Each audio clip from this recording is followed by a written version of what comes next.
How we do this, we are the truest. Got these fangs super sharp, your shit toothless. Cold-hearted, yeah we ruthless. All the ghouls in the cut, let's get ghoulish. In the graveyard, acting foolish. Finna dance with the devil to no music. Cold-hearted, yeah we ruthless. All the ghouls in the cut, let's get ghoulish.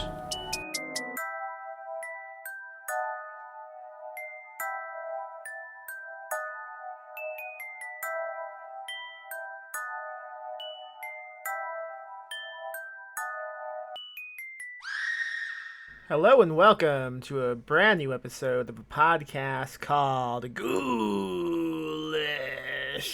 I am Max Booth, an undead host, and today on the show I have Bud Smith talking about Teenagels, promoting his new novel, Teenagel, out now. I read it. I loved it. Great book. It's a book about two young kids in love going on the run, committing crime sprees. Is great. So good.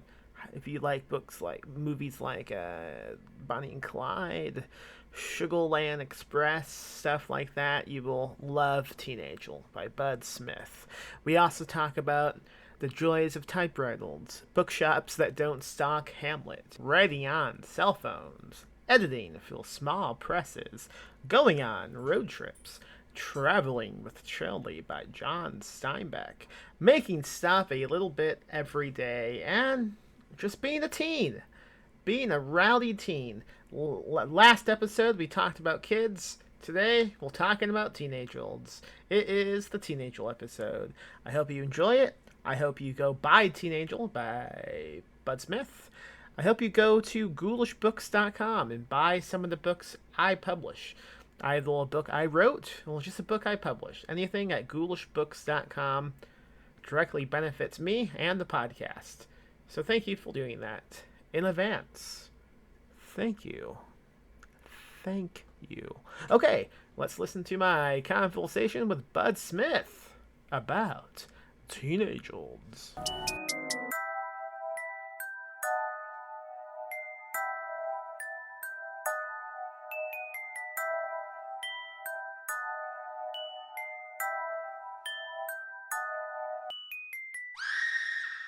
I read Teenagel. It's great. Every review and interview you see online calls it a Bonnie and Clyde type of book. How do you feel about that? I think it's probably right. It's Yeah. it's in that kind of subgenre of something, I guess. Were you a fan of the movie and stuff? Was that any inspiration going into this book, or was that just kind of a coincidence? I had to watch that movie after the after most of the editing was done, because I was like, all right, I wonder how much of this happens in the movie, Yeah. because anytime there's all this hijinks in a book, I'm always like, all right, let me just see let me see if that happens in this movie. It's kind of like, there's only so much hijinks you can get into in the road, I don't know. Have you been in a lot of hijinks on the road? Well, I guess I mean when you write like a little picaresque kind of thing, like meeting strange characters on the way and Yeah. robbing people and stuff. No, Yeah. I don't. I'm just I'm a guy just going to a day job and coming home. Yeah, you haven't robbed anyone on the road. Oh, no, not at all. No. I mean, I guess you wouldn't tell me if you had, but I mean, I believe you. Yeah. Before I hit record that you had just promised me you don't lie. So I mean, I'm taking you to that. On this podcast, I won't lie. On this one, I won't. Okay. It is fun to lie on a podcast, but not on my podcast. It's mostly just for those who tell the truth. It's kind of like when you go up and a judge spills you in, but this is a podcast instead. Yeah, we swear on a Bible before we started. What is that subgenre called of those just like on the run committing crimes while doing a road trip? I mean, is it like a simple phrase to describe that? I don't know. Probably somebody will be able to chime in maybe later and say, I'm not really sure, but it's just like lovers on the run kind of thing. I Um, just watched the other day for the first time Sugarland Express. Have you seen that? no, that's good. It's really good. It was Spielberg's like first movie for the theaters. Really fucking good. It's about this woman. She breaks out with her husband from prison. He only has like like 3 months left, but social services just took their kid away. So they go on this crime spree across Texas to get the kid back. But it's so fucking good. I love any of those kind of like fool's errand criminal things, like Good Yeah, Time. That movie Good Time was like amazing. Everybody was really into Uncut Gems, but I liked Good Time because it was just like a series of stupid decisions for an hour and a half. yeah. Um, I vastly prefer Good Time. I think Uncut Gems is pretty good, but Good yeah, Time is just that's the type of thing I want to watch. And it's kind of similar to Teenage. I mean, it's about these two kids, these two fucking kids, and helplessly in love, just committing making the real mistakes over and over. And you just watch it, and there's nothing you could do to help them. yeah, yeah. They don't. It's like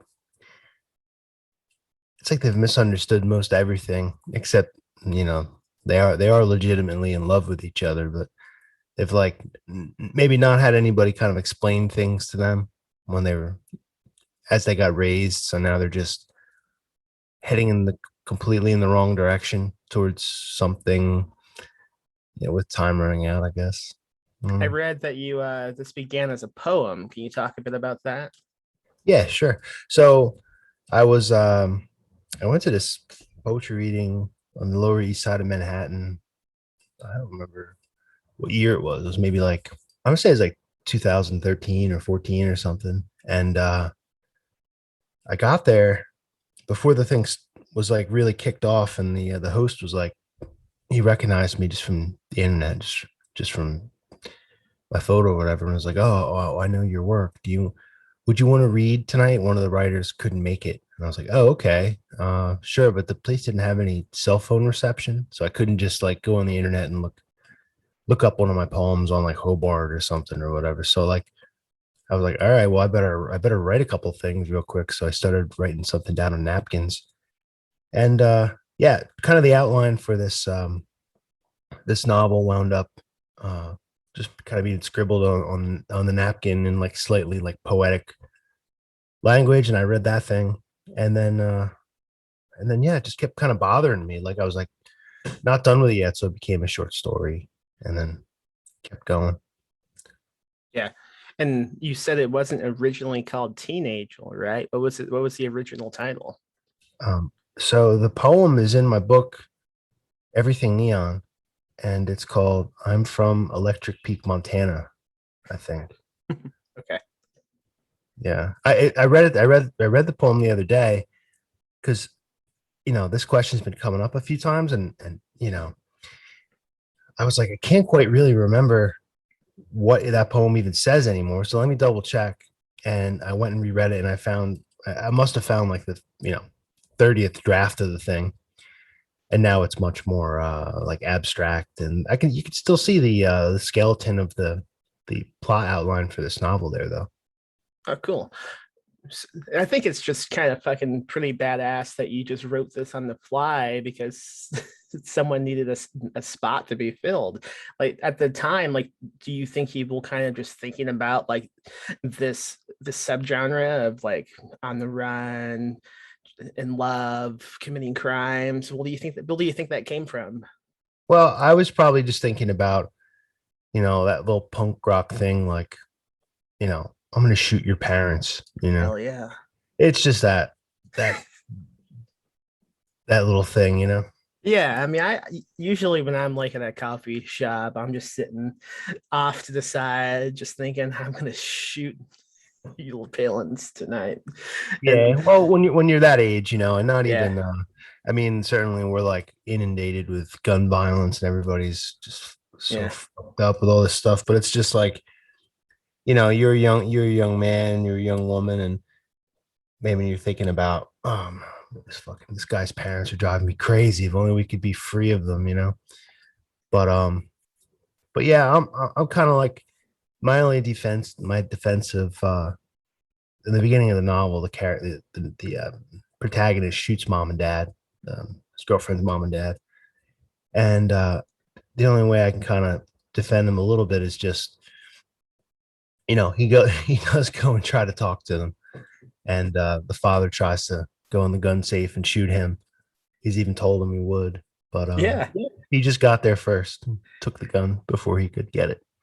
I gotta say, when that happened, I was pretty surprised. That took me full shock, just because usually in a book or a movie like this, I don't know. I guess it doesn't get that. To me, usually doesn't get that graphic so fast. Usually, it's more kind of lighthearted and played for laughs. Now, a lot of the book is played for laughs. It's really funny, the book, but man, that specific moment really shook me. Yeah, I mean, I don't. I hate when I'm reading something that's violent and it makes it, like seem carefree and breezy, And I think I'm guilty of doing that sometimes in this book. I'm not very, and I don't read a whole lot of wonderful books full of violence. And I'm open for suggestions. But I remember I was editing this and I asked a friend, I said, what are like the your favorite books full of brutality? And I got like a small list of like a Dennis Cooper novel, The Sluts, Uh-huh. Child of God, Cormac McCarthy. Trying to remember some of the other ones that I read and kind of tried to pay attention to like how they handled like visceral, just blood and guts and gore and stuff. What did you think of the I sluts? know. I loved it. I thought it was amazing. Yeah. It was one of the most amazing books I've ever read. And that guy's a genius. But yeah, that book in particular, I recommend a lot to people because, as brutal as it is and as like just a descent into hell that it is, it keeps undoing itself. It keeps doing this magic trick, where it all happens on forums. So Mhm. you'll read like the most disgusting descriptions of like bodily harm, and and then all of a sudden, somebody else chimes in on the message board. Hey, don't believe that guy. He's full of shit. That never happened. And he's really this other person posing as that with a fake screen name. It just keeps like undoing itself. And it's just amazing. I think I've bought that book twice now, and I've given it away both times to friends, just recommending they read it. It's one of the best books I've read. It's one of the best things I've read that captures like the early 2000s and being on the internet and like how those films would go. I don't know, I love it. So I read Teenage a few months ago. It's been a bit. Can you remind me when it takes place? Because I don't recall too much cell phone action being in play. Yeah. So I thought of it as around 2002, 2003, Mhm. perhaps. Yeah. And during that time, that's when I first got a cell phone myself. I was like, I the characters were like slightly younger than I would have been then. I'm 40, so they're like 16, 17 years old around 2001, 2002 era. So they're like maybe 3 or 4 years younger than me, I guess, because I graduated in 2000. So yeah, so I didn't have a cell phone until around then. And I remember I had a girlfriend who was she refused to call the house I lived in and like talk to everybody, like, and then and have them like, be like, Bud, they'd call your name, then you'd pick up the phone in the other room, and they'd still be on the line a little bit and kind of like interfering with the call or whatever. And you didn't quite have that immediate privacy of like, cell phone one-on-one conversation. So I remember I went to the Ocean County Mall where I lived, and like we all had to do back then, you get your little flip phone. So, and now of course, your whole life is ruled by, the cell phone. I can never get away from it. So it's kind of like maybe I wanted to write about this time period because it was still slightly idyllic to me. And it's when I was first going cross country for the first couple times, just hopping in a car whenever I could. If somebody was moving to California or something, I would try to get in the car and just get it from New Jersey to the other coast and just see America in between as I could. And yeah, so I wanted to write about that. All these things I saw along the way, but I've never been much of a person who's very much interested in reading travel logs per se, but Yeah.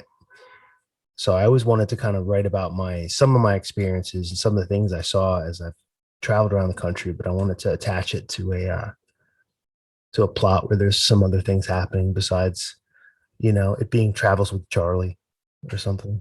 Even though I like travels with Charlie, but I'm saying I don't want to write that kind of book. I don't know what that is. What's Travels with Trailway? It's John Steinbeck. Okay. Yeah, so he was like getting to be a little older, and he had an RV, and he had this poodle named Charlie, and he just drove around. Like the point of it was to meet Americans who he kind of felt like he had fallen out of being in touch with, because he used to consider himself like a writer of the people or whatever.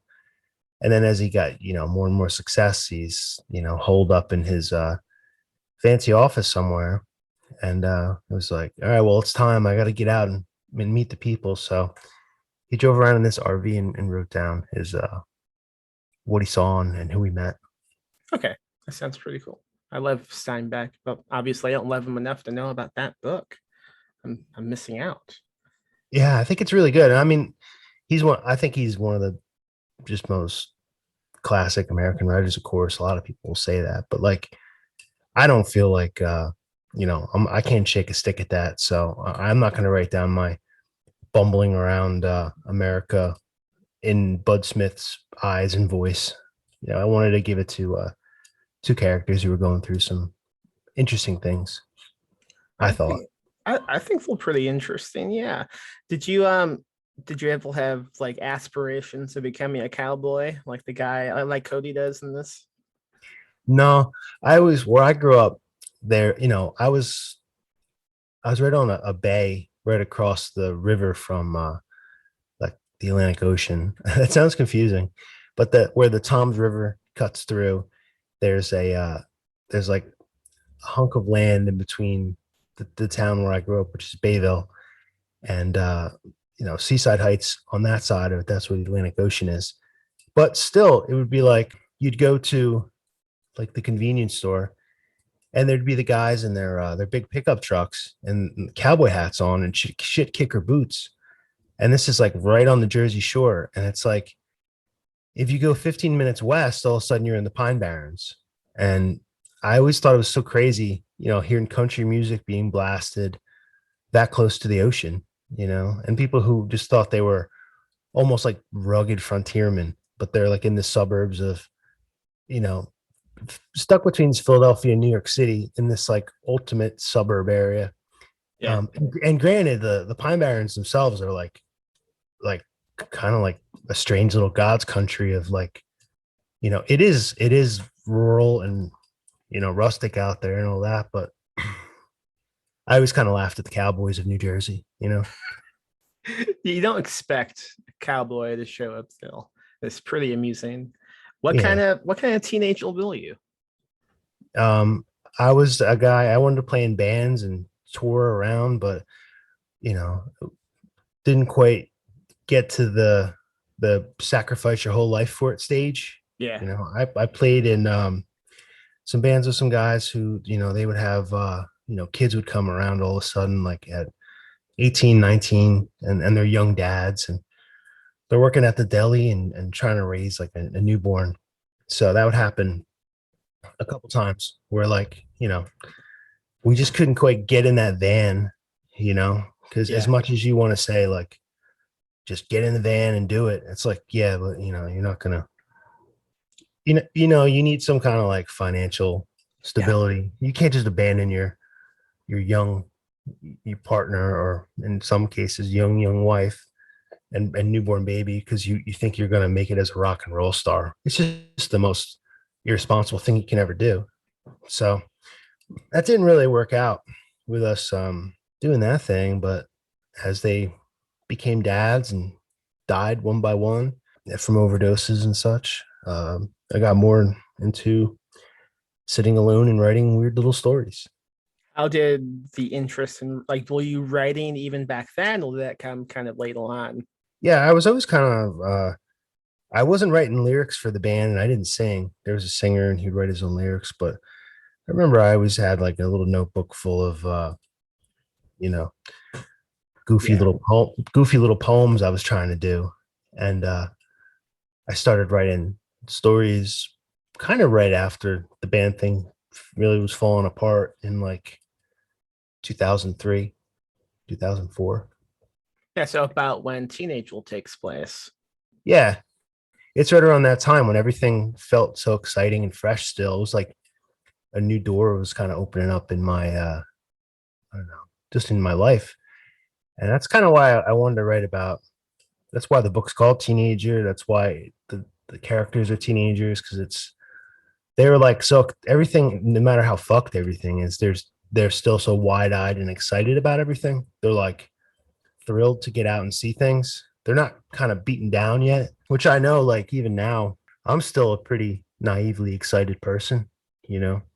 But like, getting around and seeing new things, it doesn't feel as mind-blowing as it did when I was younger, because you're still comparing it to all these other things that you've experienced in your life, and you can't help but be like, wow, this is amazing, but you don't want to rank it. Like, you kind of like you're almost like ranking your experiences, like, hey, was this as good as when I was in Paris and it was raining and I saw those guys fighting in the alley? Is this as good as when the plane almost crashed, or whatever it was, all these experiences you've had? And I kind of feel like when you're first breaking away from your parents and you're getting out on your own, and you kind of can see the world untethered in a way, some of the stuff that you experience might be worth a little bit more. That's interesting. Can you recall like the first the moment of your life where you kind of had that feeling of like, okay, I'm no longer just like my parents' kid. I'm off and I'm doing something by myself. Yeah, I was dating a girl who she was saving all her money up to go on this big cross country trip. Her name was Jane, and she had this pit bull and she had a pickup truck, and she was amazing. She was really cool. But so she was going on this trip, and we were dating, and then I was looking forward to that, going on this trip, quitting my job. And then we had a fight, and then she went off without me, and I was like, oh, that sucks. So I'm hanging out, I'm working this landscaping job. I used to just dig holes all day.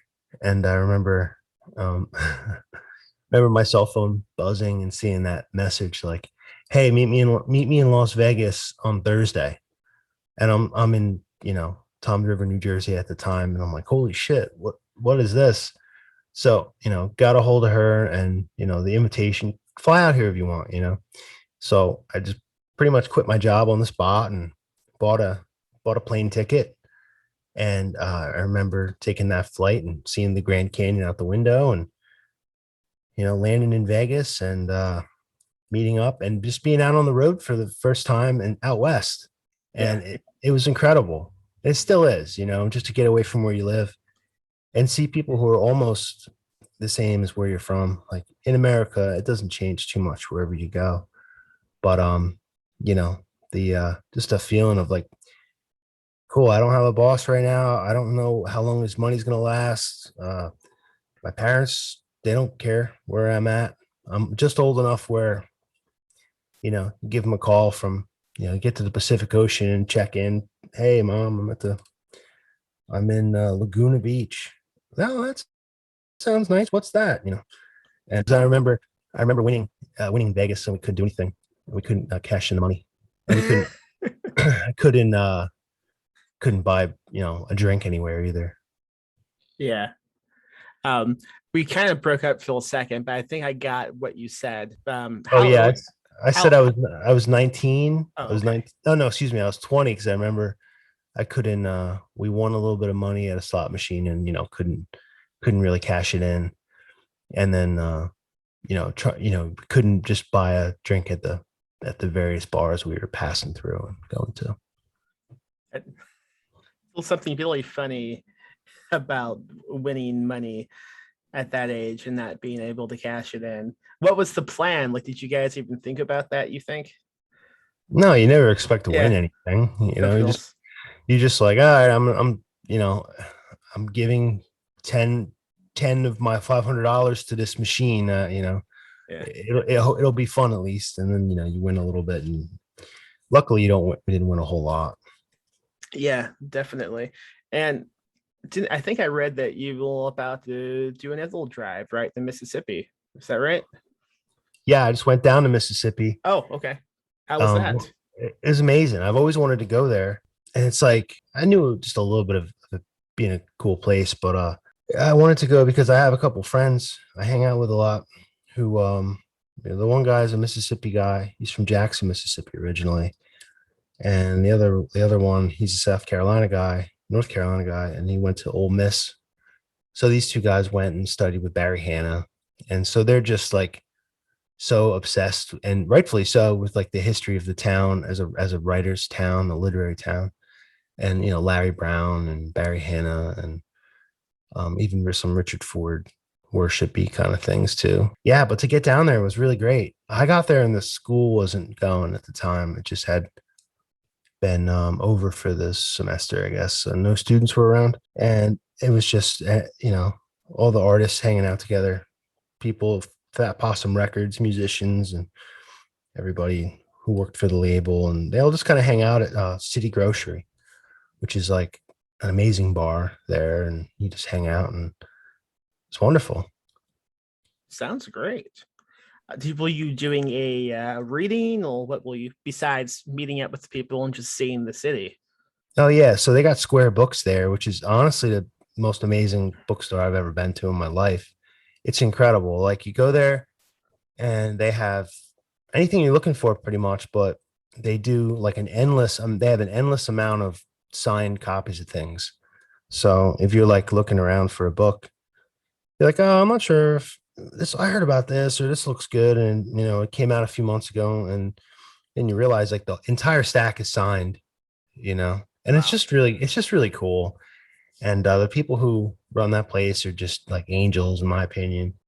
I don't know what's going on with like in-person readings at that bookstore right now, but I went down there and did something called Thacker Mountain Radio, which is they broadcast it all through Mississippi and Oh, Alabama. And it's really, really cool. yeah, that sounds pretty awesome. Like as a like on the radio.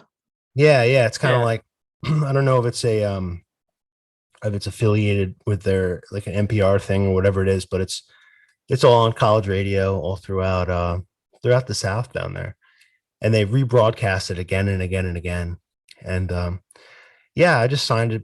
Me and my wife, Ray, she did all the illustrations. We signed a bunch of copies of Teenager, like a shitload of them. And they make you really feel like thanks for coming. They're like really thrilled. Sometimes, I go to a bookstore and I feel like I'm bothering the people. I try not to even say like, hey, I'd like to do an event here or whatever.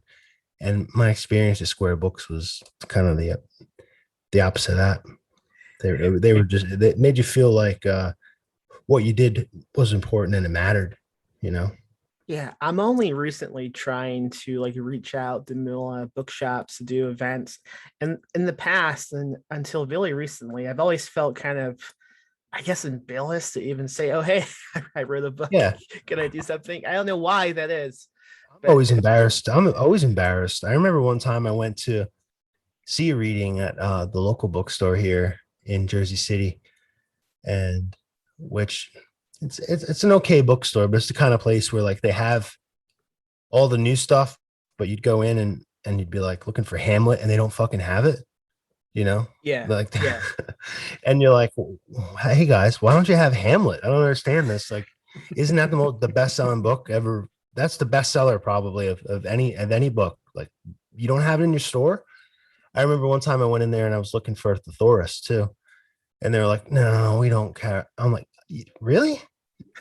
I would think probably, well, maybe not anymore because of the internet, and that's on me, but I still couldn't believe Hamlet. But anyway, so I was at this bookstore and I was seeing this guy do an event and he was great. Uh, know him from the internet, and he had a book from come out on $2 radio. And I remember I was standing there talking to him after the event, and the bookseller was like walking by, and the guy was like, "Oh, hey, hey, man, how come you don't have any books by Bud Smith in your store?" And I have a bunch of small press books, but they're not distributed. They're not. bookstores have a hard time getting them. So I don't hold it against anybody. It's hard, you know. They can't do the returns as easy, and it's hard, you know. And that's the thing with like small press. It's like the best thing in the world. You can do whatever you want, but you just kind of have to accept that it's really fucking hard sometimes to stock the stuff, you know. So I never pitch a shit about, hey, how come you don't have my books here? Because it's kind of embarrassing too, you know, to Yeah. me, to like like shake people down for that. So anyway, so now this guy's doing it for me, like he's doing me a favor. Like, how come you don't have any Bud Smith books here? He's, you know, got all these things you don't have.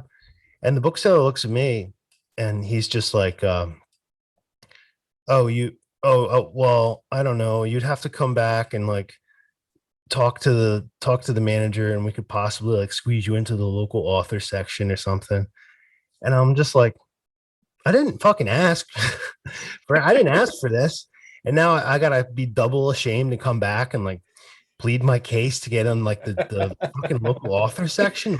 Like just leave me alone, man. I don't even, you don't have Hamlet, for God's sakes. It's okay. You don't have my book in your store or my books. You don't have fucking Hamlet. You don't even have Macbeth. You don't have a Hamlet. You don't need Bud Smith. Exactly. Get those first, for God's sakes. I know you do construction jobs, right? Mm-hmm. So when I was looking at I used to have a job at a hotel, the night shifts.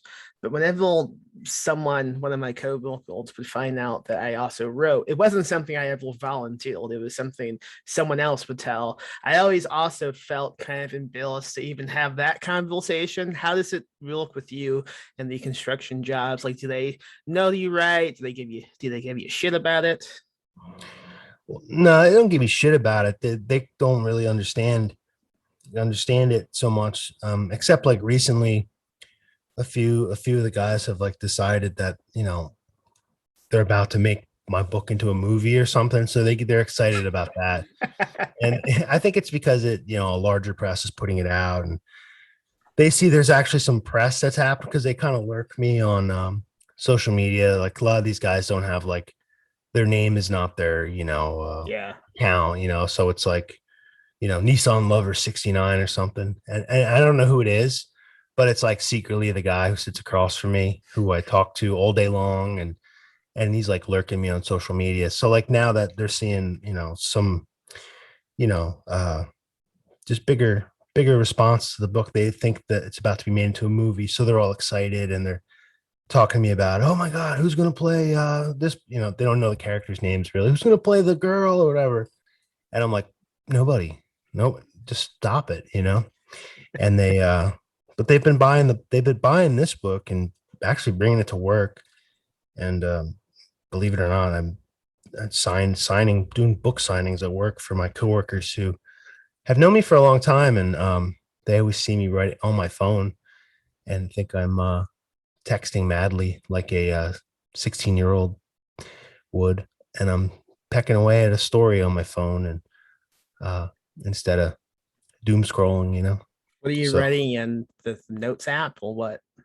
usually I just text it to myself in Oh, chunks, because like I think if I do it in the notes app, that I still got to copy and paste everything. But if I just text to myself, it's immediate and I know it's somewhere, you know. and Or maybe even, also you can't like go back and delete and revise it.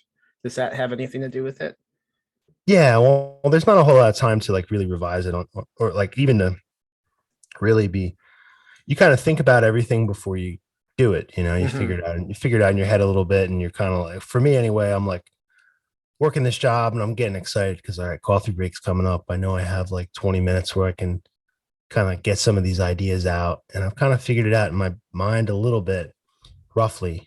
And so when I sit down to do it, it just kind of pours out for like maybe 10 minutes or so. And then I kind of run out of steam, and I kind of just like peck away at it a little more, and then it's time to go. And then later on, I have to, of course, really edit it and retype it and work it like for, you know, on actual things. Like I'll retype it on my typewriter, and then I'll retype that back in my laptop or whatever I can do, you know. Yeah. Do you use the typewriter often? Yeah, I do. Yeah. I usually I try to do as much work as I can on that because it's just it's a little slower and it only does one thing. Yeah, I have one too, and I use it sometimes, but I know it pisses off. Like, I don't think pisses off is the right word, but I think it's maybe Yeah, a disturbance to my family. I can tell oh my yeah, wife, it's like, come on, dude, come on, it's too loud. no, totally, it is, it really is. But like Yeah. when you're using the thing, it creates its own like ASMR kind Mhm. of like you don't. I don't have to have music on, just like the sound of the thing chugging along. It kind of all of a sudden I'm kind of lost in what I'm doing in a nice way, and it's really nice. And I realize that I feel good because I haven't. If I'm working on my laptop, I try my hardest, but before I know it, I'm clicking on the internet, and I'm thinking for a second, so I'm like trying, and my habit is just to open up Twitter and look at it for like a minute, and then I've kind of broken the spell. But with the typewriter, obviously that doesn't happen. I'm really addicted to going on the social media. Recently, I began using this app called Freedom, and like as soon as I wake up, I go to my desktop and I just open Freedom and I do all social media and I just put it on a timeout for like 15 hours. So I can't go to it. I've deleted it from my phone, so I have no way to go to it because otherwise, yeah, I'm just clicking on it anytime I stop to think at all. And that is why a typewriter is just like the best. My favorite way to write anything is like, okay, the house is empty, it's just me. I'm gonna lug this typewriter to the kitchen table and just sweat my ass off and type all day. That to me is like heaven. Yeah, and I like it too because as much as like if I do my best work on it's really the quality isn't too much different. If I'm writing on the laptop, it's not like it comes out better on the typewriter, but it's just a fact that like I obviously have to retype the damn thing to get it back into the laptop. So it like I get another chance to like spend quality time with it and debate whether or not I really want to retype everything or whether I want to be like, nah, this part sucks, or I can do this better and I'll improvise rewriting that part. And that's why retyping is cool. Yeah, I highly recommend it to anyone listening who's also interested in writing. If any if any teenagers are listening to this for some reason, what advice would you give them about anything in life? Just follow your gut. I mean, someone asked me, yeah, recently, what advice I'd give my younger self, and I really don't have any because it all kind of worked out. It never seems like everything's going good. Even today, like today, I'm just like, man, this shit sucks. Everything sucks. I Like this like my job.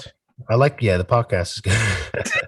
But I'm saying like day to day, it all kind of feels like now I'm making no progress in the things I care about. And, you know, uh, I'm just not doing exactly what I want to do. And I don't know the solution.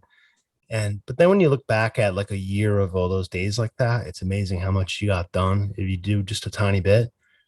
So I guess my advice to like younger people who want to be creative is like you really only need to do the tiniest little bit. Most people don't do anything, and even the most writers who give themselves the hardest time and like feel like shit about everything and are miserable, they're just not making stuff at all, you know. And they feel bad all the time and they feel like a fraud. But feeling like a fraud's fine. I do too. But if you just make the littlest bit every day, um, and I'm saying like write 500 words, 200 words, 100 words. Don't count the words. Just do a little bit, and it all adds up if you just stick with it because you want to. Okay. Otherwise, you can stop. Yeah. And I've stopped for years. I've like worked on my writing for a while, and all of a sudden, maybe when I was 28 or so, I was like, I know what I have to do to get better at this, and I don't want to do it. I don't want to, learn all about grammar and editing and all this shit. And I was like, I'm just happy with what I did, and kind of quit for like 2 years and just was fine with it. And then, What made you come back? well, I was finally, accepted the fact that, okay, now I know what I got to study and what I got to learn. And I'm actually willing to do that stuff. I thought it was worth it. It was worth it to figure out, what makes, how does, how does grammar work and what is it worth versus how do you talk and think and what is it worth? And how can the two things kind of intersect? And how can you learn to edit yourself? Well, unfortunately, you have to learn it by editing other people. And my thing was I didn't really have anybody that let me do that. I couldn't even find places to let me really volunteer.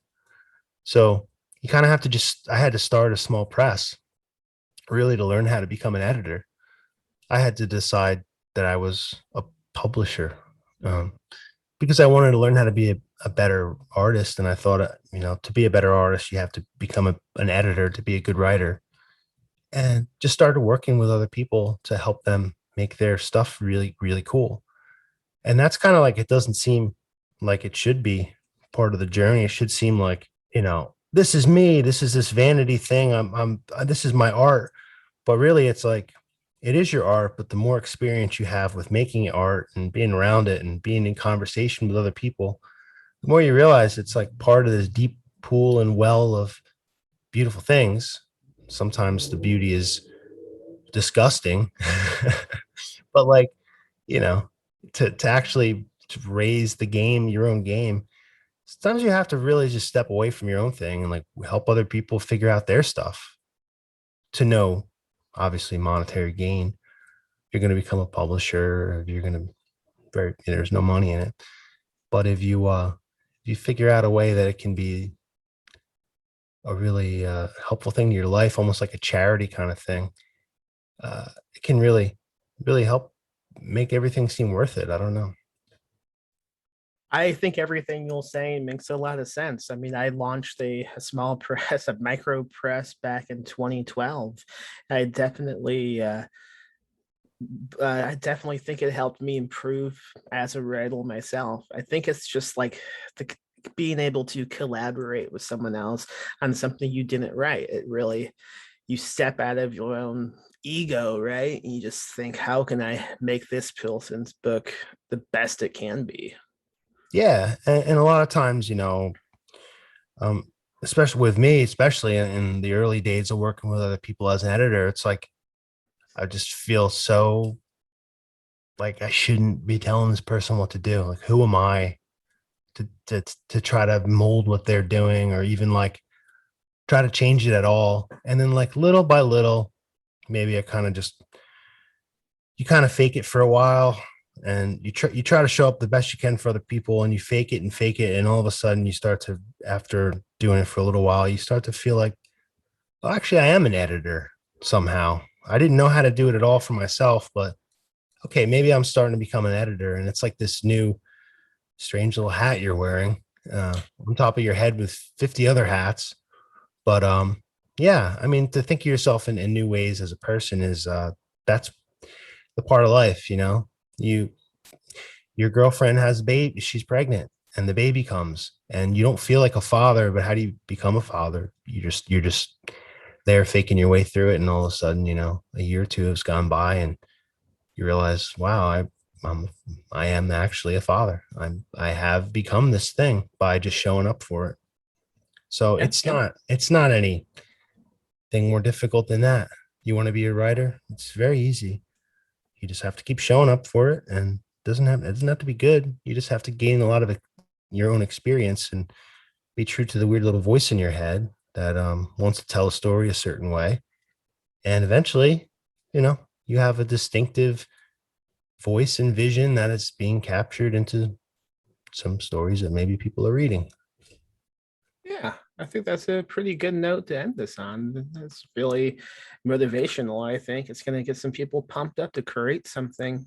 I bet you have a collection that's coming out, or you're looking at a collection, right? With the same press that did Teen Angel.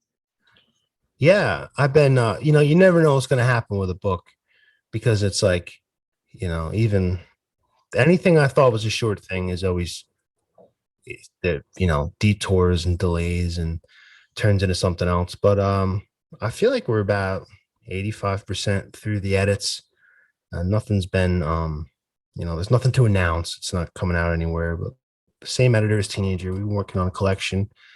And it's story similar to that story Violets that was in Paris Review, kind of like little crimey stories, literary fiction crimey stories, and strange little magical realism things that I've been writing.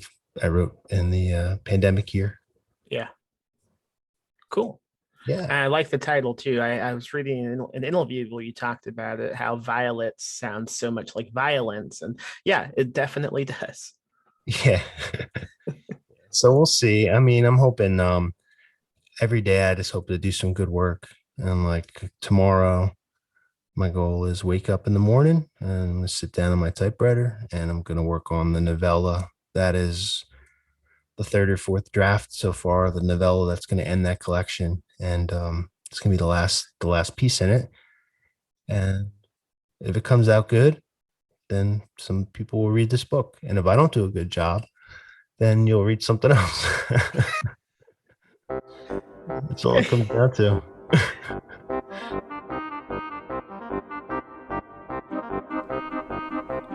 And that was Bud Smith talking about Teen Angels. His new novel, Teen Angel, is out now. Go pick it up. Give it a read. You will enjoy it if you like good things. And go on over to GhoulishBooks.com. Buy some of the books on GhoulishBooks.com. Pick some up. Get spookified, baby. Leave a review of the podcast if that's something you want to do. Support us on Patreon at patreon.com/PMM Publishing. Join us in 2023 for the Ghoulish Book Fest in downtown San Antonio at GhoulishBookFest.com. All right, that's it. That's all I got. Bye.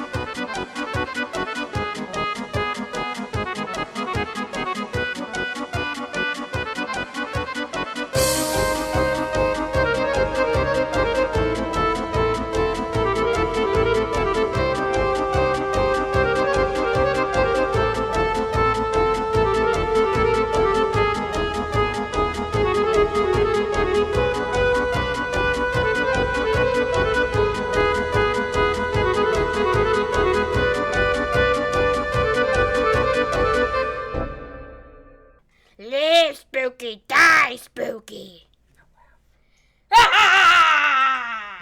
Rest in peace, Max.